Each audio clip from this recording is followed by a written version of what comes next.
بعد دوستان عزیز، السلام علیکم ورحمۃ اللہ وبرکاتہ۔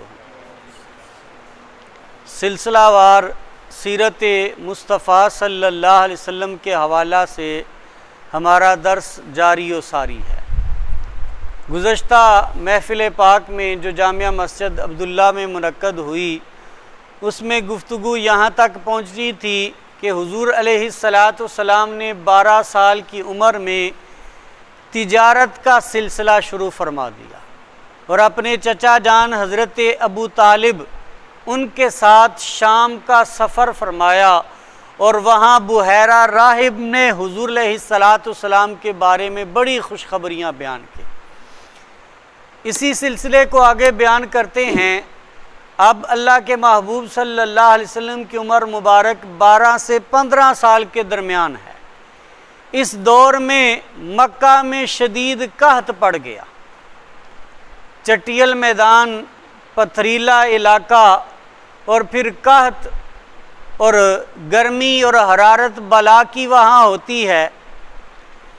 وہاں جب قحط پڑا تو جناب والا اس واقعہ کو عظیم مورخ امام ابن عساکر رحمۃ اللہ علیہ نے روایت کیا ہے۔ یہ تاریخ ابن عساکر 80 جلدوں میں، اس کتاب کے حوالہ سے میں یہ واقعہ آپ کے گوش گزار کر رہا ہوں۔ حضرت عرفطہ وہ روایت کرتے ہیں کہ مکہ میں جب قحط پڑا تو لوگوں نے آپس میں مشورہ کرنا شروع کر دیا۔ کسی نے کہا لات اور عزا بتوں کے پاس جاؤ، وہاں ان کی عبادت کرو، بارش برسے گی۔ کسی نے کہا منات کے پاس چلو۔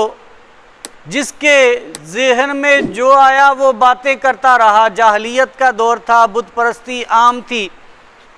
اور ایک بزرگ اٹھے، نورانی چہرے والے شیخ بزرگ اٹھے، وہ کہنے لگے تم ان بتوں کے پاس جا کر کیا کرو گے؟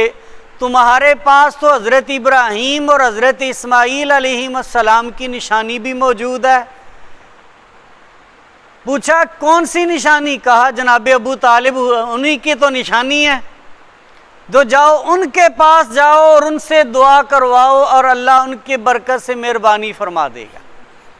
ساری قوم اکٹھے ہو کے، سردار اکٹھے ہو کر حضرت ابو طالب کے دوارے پہ چلے گئے، در پہ چلے گئے اور جا کر اپنا دکھڑا سنایا۔ ہم مارے گئے، ہمارے مویشی ہلاک ہو گئے، ہم خود ہلاکت کے دانے پر پہنچ گئے ہیں، لہٰذا مہربانی فرمائیے ہمارے لیے دعا کر دیجیے۔ انہوں نے کیا کیا؟ اپنے سارے خاندان کو ساتھ لیا اور ساتھ ہی اللہ کے محبوب پاک صلی اللہ علیہ وسلم کو ساتھ لیا۔ حضور کے ہم عمر، ہم جولی لڑکے بھی، دوست بھی ساتھ ہیں، اور حضور علیہ السلام کا چہرہ مبارک ایسا ہے جیسے جناب والا آپ کے چہرے میں آفتاب چمک رہا ہے۔ آپ صلی اللہ علیہ وسلم اپنے چچا جان کے ساتھ ساتھ جاتے ہیں اور جب خانہ کعبہ میں حرم مکہ میں پہنچتے ہیں، حضرت ابو طالب حضور علیہ السلام کی پشت مبارک کو خانہ کعبہ کے ساتھ لگا دیتے ہیں۔ ادھر پشت مبارک خانہ کعبہ کے ساتھ لگائی جاتی ہے، اللہ کے محبوب صلی اللہ علیہ وسلم اپنے ید اللہ والے ہاتھ اٹھا دیتے ہیں۔ جب ہاتھ اٹھائے تھے آسمان صاف تھا، کوئی بادل نہیں تھی، کوئی بادل کی کوئی ٹکڑی نظر نہیں آ رہی تھی، لیکن اللہ کے محبوب صلی اللہ علیہ وسلم کے ہاتھ اٹھنے کی دیر تھی کہ چھما چھم کوئی ادھر سے بادل گر کے آ گیا، کوئی ادھر سے ٹکڑی بادل کی گر کے آ گئی، حتیٰ کہ چند لمحے ہی گزرے اور جناب والا وہاں بارش ابر رحمت کا نزول ہو گیا اور پورا مکہ اتنی بارش ہوئی کہ جل تھل ہو گیا، قحط کا خاتمہ ہو گیا، اللہ کی مہربانی ہو گئی، اللہ کا کرم ہو گیا اور حضور علیہ السلام کے صدقے ہوا۔ حضور علیہ السلام اس وقت حضرت ابو طالب نے حضور کی شان میں کچھ اشعار کہے تھے، اور جب اللہ کے نبی صلی اللہ علیہ وسلم نے اعلان نبوت فرمایا تھا اور مشرکین مکہ نے جب نہ مانا تھا، حضرت ابو طالب نے وہی شعر ان کافروں کے سامنے پیش کیے تھے کہ یہ وہ ہستی ہیں جن کی عزت اور شان یہ ہے کہ جب یہ 12-15 سال کے تھے تمہارے اوپر قحط پڑا ہوا تھا، انہی کے صدقے اور انہی کی دعا سے اللہ تعالیٰ نے قحط ختم کر کے ابر رحمت عطا کی تھی۔ اور وہاں حضرت ابو طالب بہت بڑے شاعر بھی تھے، اور انہوں نے حضور کی شان پاک میں ایک پورا قصیدہ لکھا، اور اس قصیدے کی جان جو شعر ہے وہ کے گوش گزار کیا جا رہا ہے۔ عرض کرتے ہیں وَأَبْيَدُ يُسْتَسْقَى الْغَمَامُ بِوَجْهِهِ ثِمَالُ الْيَتَامَى وَعِصْمَةٌ لِلْأَرَامِلِ، کہ یہ وہ ہستی ہیں گورے چٹے رنگ والے، وَأَبْيَدُ گورے رنگ والے، یُسْتَسْقَى الْغَمَامُ بِوَجْهِهِ جن کے چہرہ مبارک کی برکت سے اللہ سے بارش مانگی جاتی ہے۔ ثِمَالُ الْيَتَامَى وَعِصْمَةٌ لِلْأَرَامِلِ، اور یہ وہ ہستی پاک ہیں جو یتیموں کی پناہ گاہ ہیں اور بیوہ عورتوں کے لیے سہارا ہیں۔ یہ سارے بیان کی، اور پھر اللہ کے محبوب صلی اللہ علیہ وسلم کو یہ اشعار بڑے پسند تھے۔ امام بخاری رحمۃ اللہ علیہ نے صحیح بخاری میں بھی اس کا حوالہ بیان کیا ہے۔ جب اللہ کے محبوب صلی اللہ علیہ وسلم مدینہ آ گئے، جمعۃ المبارک کا دن ہے، اور مدینہ میں بھی ہلکا پھلکا قحط پڑ گیا۔ جب قحط پڑا، ارد گرد کے علاقوں میں خصوصی قحط پڑا، تو ایک شخص خطبہ کے دوران کھڑا ہو گیا اور عرض کرنے لگا یا رسول اللہ صلی اللہ علیہ وسلم ہلکنا و ہلاکت مواشینا، اے اللہ کے رسول صلی اللہ علیہ وسلم ہم بھی ہلاک ہو رہے ہیں، ہمارے مویشی بھی مر گئے۔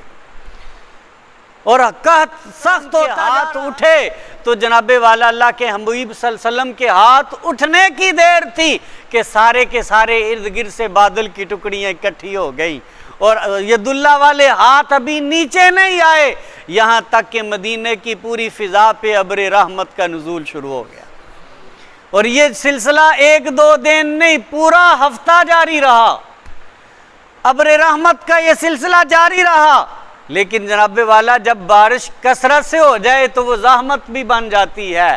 اب وہی شخص اگلا جمعہ آ گیا، حضور خطبہ ارشاد فرما رہے ہیں، وہی شخص یا کوئی اور دیہاتی کھڑا ہوا، عرض کرنے لگے حضور پہلے تو ہم قحط کی وجہ سے ہلاک ہو رہے تھے، اب بارش کی وجہ سے ہلاکت شروع ہو گئی ہے، مہربانی فرما دیجیے اللہ کے نبی اپنے پروردگار سے عرض کیجئے کہ وہ بارش کو بند فرما دے، بارش کو بند فرما دے۔ وہاں حضور علیہ السلام کی ید اللہ کے ہاتھ اٹھے، اوپر بادل تھے، حضور علیہ السلام اس طرح اشارہ فرماتے، جب اس طرح اشارہ فرماتے بادل اس طرف چھٹ جاتے، جب اس طرف اشارہ فرماتے بادل چھٹ جاتے، اور اللہ کے محبوب صلی اللہ علیہ وسلم فرماتے ہوا علینا والا علینا، بادلوں ارد گرد برسو، مدینے کے اوپر نہ برسو، ہم پر نہ برسو، ارد گرد تم برس جاؤ۔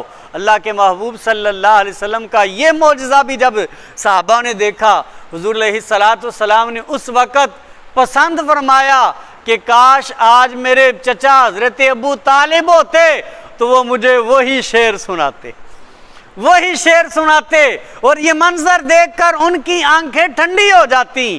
12 سال کا تھا اس وقت ان کی آنکھیں ٹھنڈی ہوئی تھی، اب بھی وہ منظر دیکھتے تو ان کی آنکھیں ٹھنڈی ہو جاتی۔ حضرت مولا علی رضی اللہ تعالیٰ عنہ کے نور نظر، ان کے لختے جگر حضرت ابو طالب کے، وہ کھڑے ہو گئے اور عرض کرنے لگے حضور گویا آپ یہ چاہتے ہیں کہ میں یہ شعر پڑھوں، وَأَبْيَدُ يُسْتَسْقَى الْغَمَامُ بِوَجْهِهِ ثِمَالُ الْيَتَامَى وَعِصْمَةٌ لِلْأَرَامِلِ، فرمایا اے علی میں یہی شعر چاہتا۔ تو یہ حضور علیہ السلام کی سیرت کے 2 واقعات میں نے آپ کے ساتھ شیئر کیے، اور اس میں ہمارے لیے درس کیا ہے؟ ایک تو اللہ کے محبوب صلی اللہ علیہ وسلم کی رحمت عام کا تذکرہ ہے، حضور کی دعا کے معجزے کا تذکرہ ہے، اور ساتھ رحمت مصطفیٰ صلی اللہ علیہ وسلم کا تذکرہ ہے۔